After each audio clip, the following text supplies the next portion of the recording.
अब बात करते हैं उस टेलीफोनिक गुफ्तगू की जो कि वज़ीर आज़म शहबाज शरीफ और सदर मसूद पज़ेश्कियान के दरमियान हुआ है। तकरीबन 45 मिनट जारी रहने वाली गुफ्तगू इंतहाई खुशगवार और दोस्ताना रही। दोनों रहनुमाओं ने खित्ते की मौजूदा सूरत हाल पर तफसीली तबादला ख्याल किया।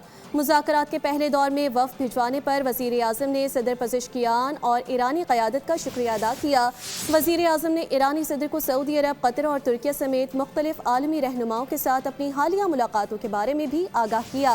वज़ीर आज़म ने फील्ड मार्शल सैयद आसिम मुनीर के दौरा तेहरान के दौरान होने वाली तामीरी बातचीत पर भी शुक्रिया अदा किया।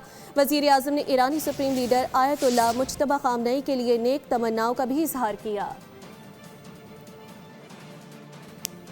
अब बात करते हैं उस टेलीफोनिक गुफ्तगू की जो कि वज़ीर आज़म शहबाज शरीफ और सदर मसूद पज़ेश्कियान के दरमियान हुआ है। तकरीबन 45 मिनट जारी रहने वाली गुफ्तगू इंतहाई खुशगवार और दोस्ताना रही। दोनों रहनुमाओं ने खित्ते की मौजूदा सूरत हाल पर तफसीली तबादला ख्याल किया। मुज़ाकरात के पहले दौर में वफ़द भिजवाने पर वज़ीर आज़म ने सदर पज़ेश्कियान और ईरानी क़यादत का शुक्रिया अदा किया।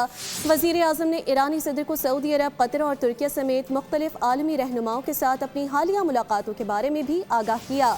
वज़ीर आज़म ने फील्ड मार्शल सैयद आसिम मुनीर के दौरा तेहरान के दौरान होने वाली तामीरी बातचीत पर भी शुक्रिया अदा किया। वज़ीर आज़म ने ईरानी सुप्रीम लीडर आयतुल्लाह मुज्तबा ख़ामनई के लिए नेक तमन्नाओं का भी इजहार किया।